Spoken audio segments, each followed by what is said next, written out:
Good morning.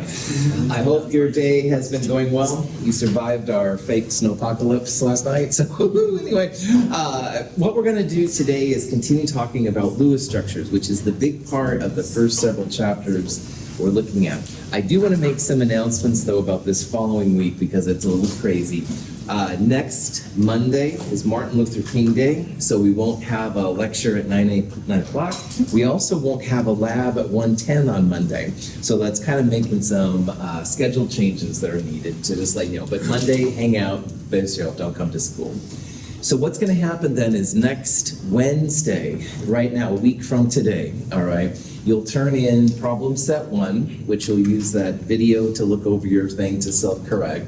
You'll turn in the chromatography lab that we did on Monday, if you haven't done so already. And also on Wednesday, I'll give you a copy of take-home quiz number 1. And you'll work on quiz number 1, and you'll turn it in next week, Friday at 9 a.m. So next week, plan on being in lecture both Wednesday and Friday. But again, no lab on Monday, nothing like that. So any questions on that? Sweet. So, Lewis structures, going to be the big part of these first couple chapters. So this is a real important process. And if you follow these rules through, all right, you'll do really well. Now, what's going to happen is we're going to do, so many Lewis structures. After a while, you'll start making shortcuts. And sometimes the shortcuts are legit, but sometimes they aren't. So these rules are pretty cool. So in a structure like NH3, which is what we ended off with on Monday, it has 1 nitrogen and 3 hydrogens. And even though these atoms have lots of electrons usually, only the outermost electrons are involved in bonding. We call them valence electrons. How do we find how many of the 7 total electrons in nitrogen, how do we find out how many of those are valence electrons? Group number. Bam, nice job. This 5 right there is going to tell us how many valence electrons there are.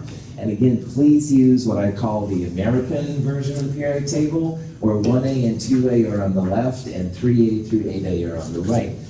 It'll make your life a lot easier. So nitrogen, as well as phosphorus, arsenic, etc., 5 valence electrons. The 7 minus 5, 2 extra electrons, we're going to call core electrons. And they just kind of sit in the back and don't do anything. So for nitrogen, it has 5 valence electrons. Hydrogen is in group 1. There's 3 of them, so that means there's 3 electrons. So if you add these all up, there's a total of 8 valence electrons in ammonia. And because we mostly deal with pairs of electrons, I'm going to divide this by 2. We're going to have 4 pairs of electrons to place in the molecule. Then we want to figure out kind of a rough version of what the molecule looks like. Most of the time, the first atom listed in a structure is the central atom. The central atom cannot be hydrogen, we're going to see. The central atom, we're going to see, has the least likelihood of attracting electrons, and we'll talk about that later. But for right now, definitely put the nitrogen in the middle and put the hydrogens around the outside. Now, I'm going to follow my picture up here and put the hydrogens like left, right, and down. But I think it was Donovan asked a good question on Monday. You could have a hydrogen on top if you'd rather and not have one down there. It doesn't really matter, as we'll see here in a little bit. So nitrogen in the middle, hydrogens always on the outside. Pairs are used now. Every line you draw is called a bonding pair. So that line represents 2 electrons or 1 pair of electrons. And you can think about that as like a connector, a rope that holds those hydrogens next to the hydrogens. So my 3 lines represent 3 pairs. I have 1 pair left. And any pairs you have left over will be placed around it as lone pairs. Now we're going to see in a little bit that lone pairs, you put them on the outside atoms first, and if you have any left over, put them on the inside. But in this case, hydrogen can only handle 1 pair. So that final pair goes right there, and that's the structure we have right there. So when we discuss the Lewis structure for ammonia, all right, nitrogen has 1, 2, 3, 4 pairs total, 3 bonding pairs and 1 lone pair. And if you have 4 pairs around it, which is 8 electrons, this is what they call the octet rule, like it's completely surrounded. And more often than not, molecules will have 4 pairs around them. Hydrogen only needs 1, all right? Hydrogen just needs a single pair, but the other ones do that. Now, later on, this is going to be important. That lone pair, 2 electrons with lots of negative energy, they're going to try and be far apart from each other. So they take up a lot more space. So notice that this balloon is smaller. The bonding pairs between 2 atoms are smaller than the unshared pairs. So this one kind of takes up a lot of space we're going to see here. So for each of the pairs or like its structure, will it always equal 8 valence electrons, or will there be different? Cool. More often than not, it will equal 8. But notice I use more often than not. In Chem 104, 105, 106, those kind of classes, that would be the only game we play. But in our big kids class, we're going to see that there are exceptions, both ones that go under an octet, i.e. maybe only 3 pairs, and several that go above that too. Yeah. The covalent bond rule, does that only apply to group A, or does it also apply to group B? Cool. We're going to discuss covalent bonding primarily in A group, main group elements, all right, which is going to be the right-hand side here. The middle ones, the transition metals, more likely than not use ionic bonding, which is when you have positives and negatives, and that's a different kind. But you're not totally wrong, because there is covalent molecules. You need to talk about organometallic chemistry, which don't get me started on that, because it's a really cool topic. But in this class, we're just going to basically look at 8 groups. Kind of what you said. Are we using the ladder in this, the AlGa ion? Is this part of what we can use or no? So the metalloid line is a breakdown between the nonmetals up there and the metals down there. And Donovan, the ones more likely to make covalent bonds will be the ones above it. Right. But we will see some that are right on the line that can do it too. Right. You bet. Good questions. Other questions? Okay. In my class, I do these iClicker questions. You never have to have an iClicker to participate, but it is a good time to kind of check yourself and see if you understand the concept. So I'll put this question up. There's one answer. If you have the iClicker, you can absolutely participate, but if you don't, make your note and stuff just to see what's going. It's kind of hopefully like an interactive game show. All right, getting too excited here. Anyway, it says which of the following structures is correct, all right? Now, what that means then is that only one of these structures is correct and 3 of them are incorrect. And the key thing here to look at is that you want to look for ones that have that filled octet. So octet means, like on ammonia over here, octet means you'll have a total of 4 pairs around the central atom, all right? So ammonia here is good because it has 1 lone pair and 3 bonding pairs, 4 pairs total. And you can see that this structure right here is absolutely missing its lone pair up there. So for this moment anyway, we would say that this would be an incorrect structure. If you look at this oxygen and water, it has 1, 2 bonding pairs around it. But for right now, and for most molecules in chemistry, you want to have 4 pairs around the atoms. So this oxygen only has 2. That probably is not a correct structure. How many pairs are around this fluorine right here? 3. Well done. 2 lone pairs and 1 bonding pair, 3. And for right now, 4 is the name of the game, all right? So that one wouldn't be correct either. But this one right here, hydrogen has just 1, which is okay. Hydrogen only needs 1. And this phosphorus has 1, 2, 3 bonding pairs and 1 lone pair, 4 pairs total. That's going to be the correct one. So we'll talk about ones that don't follow the octet rule, definitely coming up. But again, for almost all of Chem 104, Chem 105, Chem 106, Chem 151, having 4 pairs is all you need, because most molecules do follow that. We'll talk about the exceptions here. Questions? Sulfite is an ingredient found in wine. Just so you know, kids, but sulfite is a preservative, all right? And some people currently have allergies to sulfite, so if you see a wine with it, then they can stay away, whatever. Anyway, let's build this Lewis structure, all right? So sulfite is this form right here. Sulfite is a polyatomic ion from Chem 221.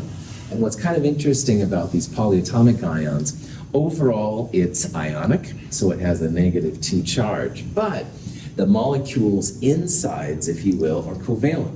So covalent on the inside, ionic on the outside. We're going to look at what this looks like from a covalent perspective, which is kind of cool. So we need to know the central atom, usually first atom listed. All right, we'll look at better rules later. It can't be hydrogen, so sulfur is definitely it. Next thing to do is to count those valence electrons. Now sulfur is 6 because it's in group 6A. Sulfur is group 6, but so is oxygen, all right?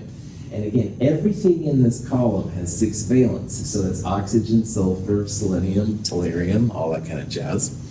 So we have 1 sulfur and 3 oxygens, so that's 24 electrons right there. But this one has a charge. Now remember that things that are negative have extra electrons, and things that are positive have fewer electrons. So if it has a negative charge, you're going to add that charge as valence electrons. That's what it is. So we're going to add 2 extra electrons. If this would have been SO3 plus 2, we would have subtracted 2 electrons there, all right? But this one is negative, so we'll add a couple. So what that means then is sulfite has a total of 26 valence electrons, and if you divide that by 2, you've got 13 pairs of electrons. Any questions on that? You want to form sigma bonds between the outer atoms and the inner atoms. Sigma is something we talked about on Monday. Sigma is when those orbitals come head to head and overlap. It's the type of glue that holds the outer atoms to the inner atoms. So a single bond, a bonding pair, is really just a sigma bond at this level. We'll draw 3 of them right there in order to make the oxygens keep around the sulfur. They won't like drift away. Now, the next part is you can see we've used 1, 2, 3 pairs of electrons. There's 13 pairs total, and we've used 3, so we have 10 pairs left. Now, with ammonia, we didn't have to put electrons on the outer atoms because they were just hydrogen, and hydrogen only needs 1. But if it's not hydrogen, the outer atoms need an octet as well. So what we're going to do now is we're going to put outer lone pair electrons on the outer atoms first, and if there's any left over, we'll put it on the sulfur. So we had 13 pairs total. The lines represent 3, so there's 10 pairs of electrons. And this oxygen then would get 1, 2, 3 pairs of electrons, 3 lone pairs. That gives oxygen its happy space. 1, 2, 3, and 4 pairs gives it an octet. We'll then go to the next oxygen, 4, 5, 6, 7, 8, 9. And then the oxygens all have an octet. And again, remember, an octet just means 4 pairs total. There's still 1 lone pair left, though, and that lone pair will go on the middle atom. So in this case, sulfur has a lone pair on it and 3 bonding pairs. It's happy. It has its octet. Oxygens are also happy. They have 1, 2, 3, 4 pairs around them, 3 lone pairs and 1 bonding pairs. So this would be the Lewis structure for sulfite. Sometimes you will see sulfite with big square brackets and a 2- next to it. That's cool too. It's just another way and stuff of writing these different Lewis structures. Questions on that? Cool. Here's an example of wine, and again, I'm not encouraging anybody to go start drinking, please, just so you know. But anyway, common wines have a lot of sulfites. Organic wines supposedly have almost no sulfites. And people with sulfite sensitivity, then this might be important to them and stuff, but you know, drinking H2O is cool too. So anyway, carbon dioxide, probably the most famous of these non-metal combinations and stuff. CO2. What is going to be the central atom? Carbon. carbon, that's right. Usually this first atom listed is the central atom. Carbon is definitely going to be it. Next thing, let's count the valence electrons. How many valence electrons in carbon? 4, good. Look at the periodic table, absolutely. Carbon is in group 4A. So carbon, silicon, germanium, etc., they all have 4 valence electrons. So 4 valence electrons from carbon, 6 from oxygen, like we saw with sulfite. 6 times 2, 12, plus 4. That means there's going to be a total of 16 valence electrons. And if you divide that number by 2, you'll get 8 pairs of electrons. Is that cool? Any questions? Good. Now, you got to have the outer atoms connected to the middle atom, keep them from drifting away. So 2 bonding pairs, i.e. sigma bonds, will form to connect those outer oxygens to the middle one. Of the 8 pairs, we now have used up 2, so that means there's going to be 6 pairs total. And the next remaining electron pairs, put them on the outside atoms first, and if there's any left over, put them on the inside. So here's 1, 2, 3 lone pairs around this oxygen. This oxygen is now happy. It has an octet. Remember, an octet means a combination of bonding and lone pairs equals 4. So this has 3 lone pairs and a bonding pair. That gives it an octet, and it's happy. Same thing for this oxygen. We put on the 4th, 5th, and 6th pairs that are left. 3 lone pairs, 1 bonding pairs. It's totally happy. But how is carbon feeling about all this? Not good. Exactly. The only one so far that we can say can have less than an octet is hydrogen. All right, hydrogen can have only 1, but this carbon right here has only 2, and that won't fly for a Lewis structure. So if you have this kind of situation where there's a central atom that has fewer lone pair electrons than it really would like to have, what we're going to do is we're going to force the oxygens to share electrons. So what we're going to do is take 1 lone pair off each oxygen and make what's called a double bond between those oxygens and carbon. So you can use any of the lone pairs you want to. I'm going to use these top ones because it's easy. This top pair electrons go away, and this pair becomes a second bonding pair that overlaps over the sigma bond.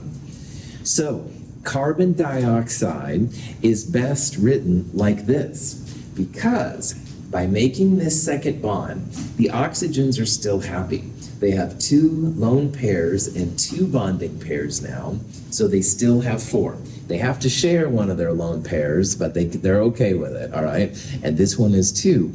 And this way, carbon now has an octet as well. It has 1, 2, 3, 4 bonding pairs around it, which gives it an octet. This second bond is called a pi bond, all right? The first bond that's made, the bonding pair, was called a sigma bond. This is called a pi bond. So a sigma bond plus a pi bond represents a double bond. And we're going to see a lot of these kinds. Yeah. So we'll use the pi bond for H2O, like in the previous case as well, or just? The ultimate answer would be to draw out a Lewis structure for H2O and C. Punchline is that you won't need one for H2O. We will look at water later and stuff, but the best way would be to try it real fast and do it. But the punchline is you don't. Yeah. So for the dots on the outside, how do we know, like for the oxygen, since we've only used 2 dots for each side, is it always going to be 2 dots, or when will we know when we only put 1 dot? So let's make sure we're clear here. These are pairs of dots, not single dots. We'll talk about single dots later, Donovan. I want to make that clear. They can have 1 pair, 2 pairs, or 3 pairs. But the important part for us right now, Donovan, is that the oxygen has 1, 2, 3, 4 pairs of electrons. So it's happy, all right, the octet rule. In the sulfite example we did, the oxygens had 1, 2, 3 pairs of lone pairs and only 1 bonding pair, but it still had an octet. But we'll talk about ways to better see how many lone pairs are on things, and definitely a lone pair is different than a single. Does is there an order to which you have to put the lone pairs? Or, for example, could you be putting them on the top of the side? Yes, that's right. That's right. It doesn't matter if you put them like above and below, or left and above, or any combinations. Other questions? All right.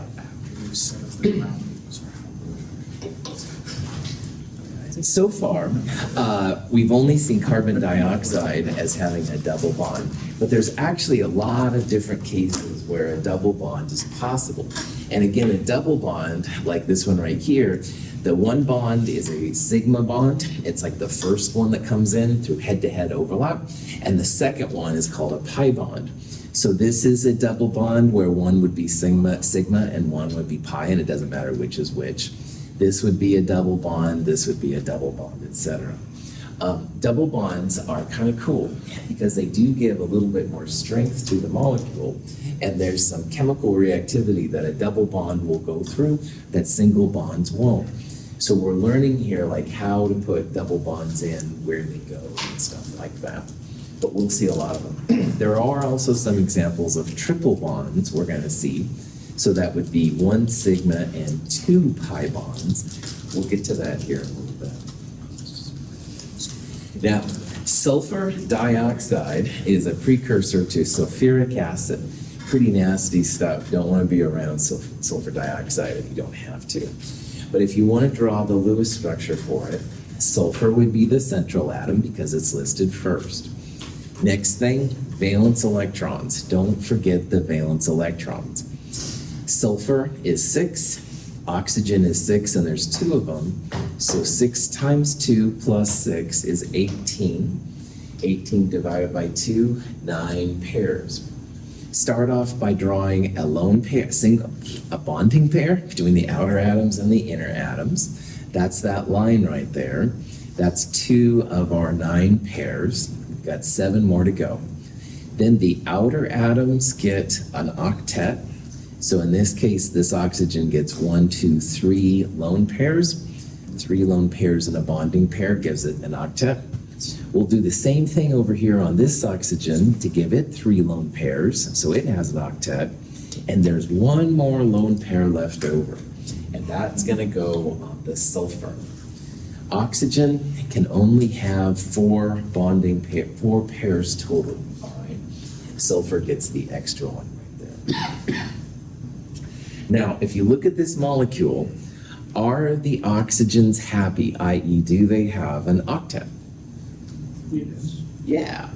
They've got 1, 2, 3, 4 pairs. 4 times 2 is 8. So the oxygens have the octet, all right? And for right now, that means happiness. Kind of a strange way to think about it. But anyway, prop that back on. Is the sulfur happy? Does it have an octet? No. No, right on. The sulfur has 1, 2, 3 pairs. It doesn't have that 4th pair, which for right now means nirvana. All right? Now, in sulfur dioxide, that means that we need to make a double bond. But this one, there's a little bit of a twist, because some people would take the lone pair from the left-hand oxygen and make a double bond right there. Some people would take a lone pair from the right-hand oxygen to make a double pair right there. Do you think, looking at this structure, that energetically it makes a difference whether you pull from the left or the right oxygen? No. No, it's symmetric, there's no preference, same types of atoms, same everything, all right? So when you have a choice of where the double bond goes, this leads to something called resonance. And resonance is a way that a molecule will stabilize itself to a higher degree than if it would have been otherwise. So in this case, we could have had a double bond oxygen on the left-hand side. We could have had a double bond oxygen on the right-hand side. And there's really no energy difference between them. So if you have this condition, you use a special kind of arrow, double-sided arrow, all right? And that's what they call the resonance arrow. And resonance is just chemists' way to show that you have a choice where the double bond goes. Now, in reality, all right, what they feel is that instead of having a double on one side and a single on the other, or reverse, in reality you have like a 1.5 bond on both sides. And we'll talk about this here in a little bit. But what is important is that resonance does make for stability. And in organic chemistry and classes like this, resonance will do some really interesting things. So all we need to know about right now is that resonance is just where you have a choice, all right? There's no real energy difference between one or the other. Both of them are possible. This double-sided arrow thing right there is what they use when they want to represent resonance. Questions? Okay. The lab that you'll start next week, all right? Make sure that you draw the resonance structures, all right? I want to see like both of them. There's not that many of them, but if you do see them, make sure you draw both of them. At first, it's really important to make sure you've got this concept down. Okay. N2O, dinitrogen monoxide. This is the stuff in the Fast and the Furious movies that they were always pushing and their cars went extra fast and stuff like that. N2O has a lot of uses besides just Fast and the Furious. But anyway, the question is here, which of these Lewis structures is incorrect? All right? And it says all of them could be correct or one of them is missing. Now, there's a couple different ways that you can do this problem, but let's do it the right way. So, for N2O, notice how the nitrogen is in the middle. You can think about it like the first one's in the middle and the other nitrogen is on the outside, all right? How many valence electrons in nitrogen? 5, right on. And there's 2 of them. Oxygen is 6, so 10 plus 6 is 16. That means 8 pairs. Make a sigma bond between the outer atoms and the inner atoms. So that's 2 of my 8. I've got 6 pairs left. And what we're going to do, fill in the outer atoms first, give them an octet, and if anything's left over, put them on the inside. So hopefully at this point it looks kind of familiar. This is the same structure we had for CO2. The middle atom, the middle carbon in CO2 didn't have enough. So we were making lone pairs just like that. So one thing we could do right here is take one lone pair from each side and make a double bond, and that would make this structure right here. So definitely structure 1 is okay, all right? If you make a double bond on both sides, nitrogen in the middle has 4 pairs, it's happy. Nitrogen on the outside, 2 lone pairs, 2 bonding pairs, 4 pairs total, it's happy. Oxygen's happy, no problem. But check this structure out. You don't really have to take 1 from each side. So instead of doing that, why not take 2 lone pairs from the left-hand nitrogen and make a triple bond, all right? That's what this structure is right here. It has a nitrogen-nitrogen triple bond and a single bond. And believe it or not, that's a legit option too, all right? Because now the nitrogen on the left has 3 bonding pairs and 1 lone pair, 4 pairs total. Nitrogen in the middle has 1, 2, 3, 4 bonding pairs. It has its octet. Oxygen has its octet. This is a legit version. So what that means is these are resonance structures of each other, all right? They are both possibilities. But do you have to take them from the nitrogen? And the answer is not really. You can take them from the oxygen. So notice I'm erasing 2 of the oxygen's lone pairs. It still has 1 more. I'm going to make a triple bond with oxygen on that side. Lo and behold, that's this structure right here. This structure is also okay. Nitrogen has 1, 2, 3 lone pairs and a bonding pair, 4 pairs total. Happy. Oxygen, 3 plus 1 pair, 4 pairs. Cool. Middle nitrogen, 4 pairs. Everybody's got its octet. 1, 2, and 3 are all resonance structures of each other. It just depends on where you want those lone pairs to be configured from. But what's wrong with number 4? The oxygen doesn't have that lone pair to give to make that double. bond that it did? Well, oxygen initially had 3 lone pairs around it, and so you could give one to the nitrogen, so it had 1, 2, 3, 4 pairs around it. Nitrogen has 5 bonding pairs. There we go. Yeah, that's right. The nitrogen has too many pairs around it, all right? At this level, all right, we can only have 4 pairs. We'll talk about having more in a little bit, I promise. But this nitrogen has 1, 2, 3, 4, 5 pairs around it. And 4 right now, atoms can only handle 4. So 4 is a bad answer, all right? The nitrogen has too many bonds around it. 4 right now, our atoms can only have 4 pairs around them unless they're hydrogen. Hydrogen can only handle 1. So answer D there would be the back. So I like this example because it shows there's actually 1, 2, 3 resonance forms for N2O. All right, it's a very flexible molecule. And that does lead to some different kind of things for it. Also, we're being introduced to the triple bond. Triple bonds are just a sigma bond that you start with and 2 pi bonds. We'll talk in the next chapter more about why pi and sigma are different. But for right now, just realize a triple bond has 1 sigma and 2 pi bonds. Questions?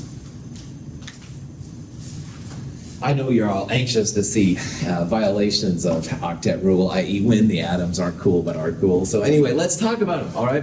Now, in Chem 104 up through Chem 151, all right, if you do Lewis structures there, all the time, 4 bonds maximum, all right? But really, there are a lot of molecules that will go less than 4, and also quite a few that will have more than 4. And we're going to look at them. Boron trifluoride is an example of a molecule that has less than an octet, but it's actually okay. You can see that this boron has 1, 2, 3 fluorines around it. There's no lone pairs on it. Boron is actually one that can have less than an octet. And SF4 right here has 1, 2, 3, 4 fluorines, but notice how these are bent. There's actually a lone pair right there when you draw the Lewis structure out. Sulfur and many other atoms are capable of making beyond the octet kind of structures. And we'll talk about this here as we go through. So this is now where Chem 222 is just different from a lot of other classes that you may have taken stuff. We'll talk about these exceptions to the rules. Boron trifluoride is a molecule we'll look at quite a bit. So boron trifluoride, 1 boron and 3 fluorines. What will be the central atom most likely? Boron, that's right. How many valence electrons in boron? 3, good, right? Yep. Boron's in group 3A, so it has 3 valence electrons. How about fluorine? 7, good. So 7 times 3, 21, plus the 3 from boron, 24 valence electrons. And again, if you divide that by 2, that would be then 12 pairs of electrons. So when you draw this out, boron goes in the middle, the F's around the outside, have a bonding pair go between the F's and the boron, and put lone pairs on the outer atoms first, and if there's any electrons left over, make them lone pairs on the boron. Well, when you do this, this is the structure you see. Boron's in the middle, fluorines on the outside. Here's the bonding pair to connect the outer fluorines to the boron. That's 1, 2, 3 pairs. You've got 9 pairs left. Then you put lone pairs on the outer atoms first, and if there's any left over, you put them on the middle part. Well, 1, 2, 3 makes this fluorine have an octet with the bonding pair. 4, 5, 6, 7, 8, 9, no more lone pair electrons. So boron is an example of an atom that can make molecules under the octet. Boron, aluminum, and beryllium are the 3 we're going to see that can often have less than an octet. Now, carbon, nitrogen, oxygen, fluorine must have an octet, no questions. But what this is saying is that if you see a structure with boron, beryllium, aluminum, maybe it'll have less than an octet, and it's okay, all right?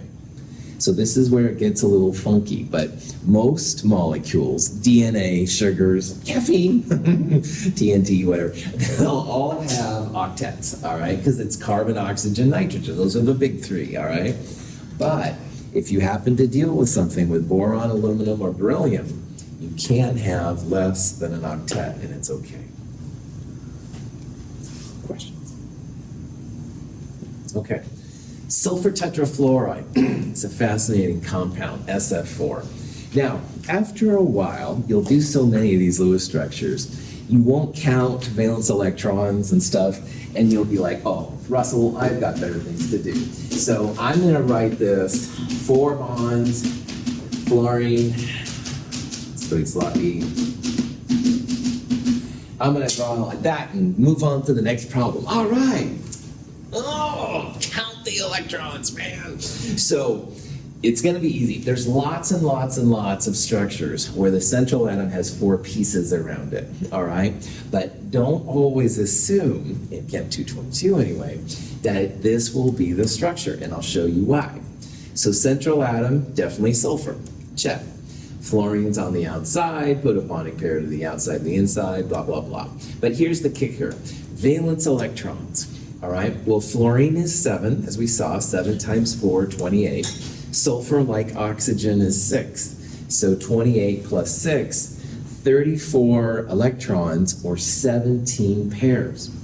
Now, if you look at this structure I just drew right here, each fluorine has 1, 2, 3, 4 pairs around it, 3 lone pairs and a bonding pair. So 4, 8, 12, 16, 17 pairs.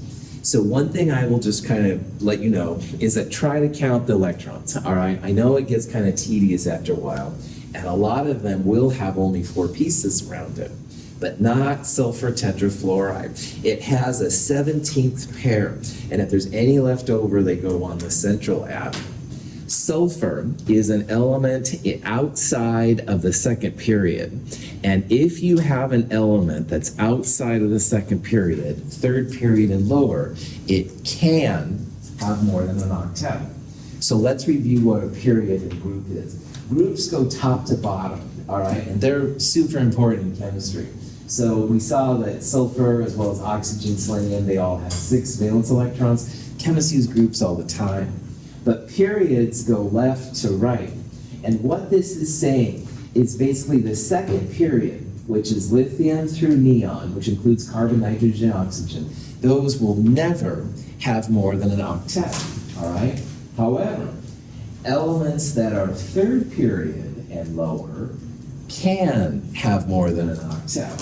So sulfur is in the third period. It's not in the second period. And if you have a Lewis structure with an atom outside of the second period, i.e. third period, fourth period, fifth period, it can have more than an octet. So we're going to see some Lewis structures where sulfur only has an octet around it, and that's fine.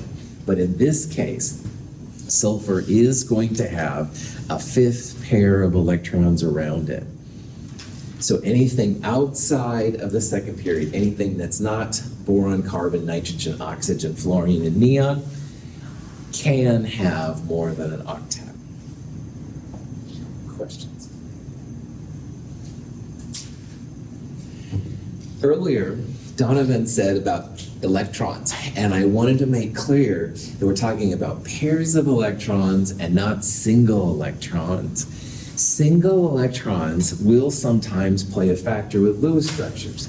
That makes for what's called a paramagnetic compound. Now in Chem 221, when we were doing Lewis electron configurations, for example, lithium was 1s2, 2s1. And when we drew the Lewis structure, 1s, there was an up and a down electron.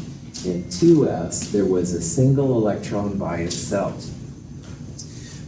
If every up electron has a down electron, that meant it was a diamagnetic atom. And diamagnetic atoms are not very attracted to magnetic fields. But, like in the case of lithium, if there's even one unpaired electron, one up without a down, or one down without an up, that means that it's paramagnetic. And paramagnetic things are much more attracted to magnetic fields and all kinds of weird stuff. They're much more reactive and not usually in a good way. Well, now we're going to extend this idea to a molecule, and molecules can be paramagnetic as well. And these little paramagnetic molecules are real buggers, all right? They claim that aging is a result of paramagnetic radical pieces going around our bodies and stuff, causing cellular damage. Antioxidants like vitamin C, selenium are supposedly good at absorbing these free radicals. It's a whole big topic. It's something interesting to look up. All we're going to do right now is describe paramagnetic molecules, and that's where these odd electrons pop in. So let's do a Lewis structure for NO2. Now, NO2, oxygen 6, and there's 2 of them, so that's 12. Nitrogen is 5. So if you have 12 from the oxygens and 5 from the nitrogens, that's 17 electrons. So this is 2 times the oxygen plus the nitrogen. Let me erase some of this here. Now, all of the examples we've looked at so far have had an even number of valence electrons. If you see an odd electron thing like this one, what I would do is I would think about it as 8 pairs plus 1 extra electron, all right? So this thing, I kind of made it look like you could just fill in some even number, but no, of course not, fascist math instructor. But anyway, we would say it was 17 valence electrons and like 8 plus 1, 8 pairs plus 1, whatever kind of system you want to do. Now, when you're drawing the molecule, nitrogen goes in the middle, oxygen's on the outside, connect the oxygens to the nitrogen. That's, each of those is a pair, so we have 6 pairs plus that 1 left over. Just like before, outer atoms get a full octet, and if you've got anything left over, put it on the middle. So of my 3 pairs that are left, I'm going to make 1, 2, 3, 4, 5, 6 to make the oxygens fill. They'll have their filled octet. But all of a sudden now, I've got 1 extra electron, and I'm going to put it on the nitrogen. Now, you don't have to circle it, but I do that a lot to show that it's there. It's easy for little dots to look like, you know, pencil spazzes when you weren't paying attention or something. So it's up to you about that. But that 1 electron takes up its own space. This is like, if you will, 1 part of the octet. Now, nitrogen can't go above 4 pairs total. But you can see here that nitrogen right now has 1, 2, and this weird thing right here in the 3rd spot. So nitrogen's going to need a double bond from one of the oxygens. And it doesn't really matter which one it is. So NO2, when you look at the structure, the odd electron tells you that it's paramagnetic. All right, these are diamagnetic pairs and stuff like that, no problem. That should peek down there a little bit. But this 1 electron makes that paramagnetic. It's a resonating paramagnetic molecule. Pretty crazy. Questions? Okay. Paramagnetic things, once again, super attracted to magnets. They're really and so there are all kinds of reactivity patterns that say the neutral versions or the diamagnetic versions would. Now, most what we're going to look at in Chem 222, most of them will be diamagnetic. All right, every up has a down, pairs of electrons bonding or lone pairs. Those are all diamagnetic. But man, once in a while, paramagnetic things will pop in. Just be aware. Now, the way to tell that you have a good structure beyond just looking at an octet is best looked at what's called a formal charge. And this is the almost one of the few times in this first section we're going to have to do a little bit of math. But it's not very hard math. But the hard thing about formal charges is that it's really weird to describe. So the best way that I've figured out to describe a formal charge is to look for group number, the number of bonds, and the number of lone pair electrons. Each atom in a Lewis structure will have its own formal charge. So you'll find the formal charge, for example, in NO2 for the oxygen, for the nitrogen, and then the other oxygen.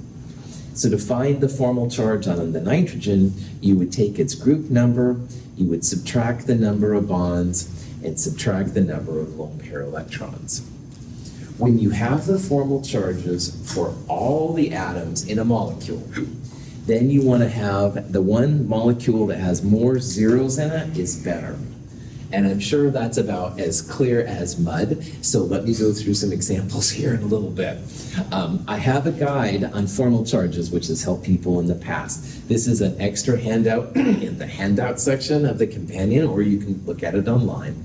But if formal charges is looking a little strange, no worries. We'll do it. So let's look at some examples and see how this works. This is an example of two compounds. Seriously?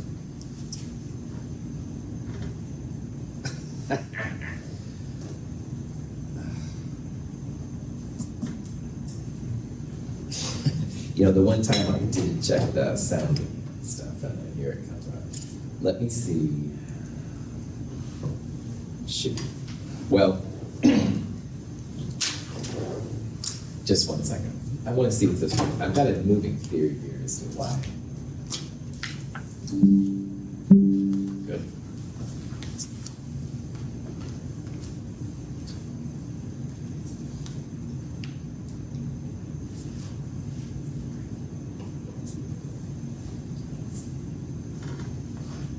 Well, I'm just blessed with the ability to talk about it instead. There's two molecules that are isomers of each other. We'll talk about isomers later. Hydrogen cyanide, which is HCN, and hydrogen isocyanide, which is this one right here.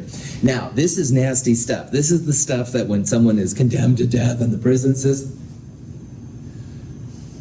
Oh, seriously? It's back. Okay, good. Okay, appreciation, is really important in life and so on. Okay, prop that back off. So these two compounds are isomers of each other. Isomers just means that instead of having the carbon in the middle, you can see the nitrogens in the middle.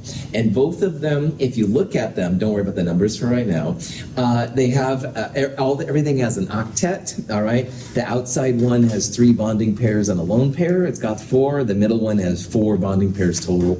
Everything's good. But the HCN is super nasty. This is what they use a lot of times when they execute people. It's really nasty. It's a gas and stuff, very, very poisonous. This stuff right over here, though, is not very stable. I had a friend that used to work on these, and he used to have to keep them very, very cold, away from light, because they're a lot more reactive. So the question might be here, why is this one stable? I mean, they can distribute it, they hold it in a tank and stuff, and this one right here, they have to keep so cold. So what we're going to do is use this definition then of what formal charge is all about. Formal charge equals group number minus bonds minus lone pair electrons. And I'm going to warn you right away, sometimes on the internet, you'll see the other version of this, which is 1/2 the number of bonding electrons. It totally works, but it's a little bit more tedious. So, H, C, triple bond, N. Hydrogen, what's its group number? 1. Does it have any lone pair electrons? No. And it has 1 bond to it. So 1 minus 1 minus 0, the hydrogen has a formal charge of 0. So to get this, again, I looked at the group number of hydrogen. Hydrogen has 1 bond and no lone pairs, formal charge of 0. Is that cool? Does that make sense? Good. Now, carbon is group number 4. Has 1, 2, 3, 4 bonds and no lone pairs on it. Formal charge of the carbon in HCN is also 0, all right? And if you look at this nitrogen, group number 5, it has 1, 2, 3 bonds. This one has 2 lone pairs. Each lone pair electron counts, so I'm subtracting 2, not just 1, all right? But formal charge goes to 0. If you've done formal charges right, all the formal charges together equal the charge on the molecule if there is one. HCN is neutral. So 0 plus 0 plus 0 is 0. Good. This is a good resonance structure. Now, I'm running out of time, so I gotta do this kind of fast here. The other possibility here is you can have nitrogen in the middle. The hydrogen is still gonna have a formal charge of 0, all right? What group number 1 bond, no lone pair electrons, 0. But look what happens to the nitrogen now. Nitrogen is group 5. This nitrogen has 1, 2, 3, 4 bonds and no lone pairs, positive 1. That's where this number comes in right there. And this carbon, group number 4, 1, 2, 3 bonds, 2 lone pair electrons, minus 1. So this molecule right here has positive 1s and negative 1s. If you add all of these together, it also goes to 0, which is good. All the formal charges go to 0, so these are both better Lewis structures. But the punchline, this one is less stable. Positives and negatives are like beacons in the night for things that are negative or positive. Opposites attract. So negatives will be attracted here, positives will be attracted to this one. More zeros means more stable. Right. We will finish, tackle this on Friday, and I'll hopefully have sound working by then. I'll show you that video. Thanks for being here. Have a great day.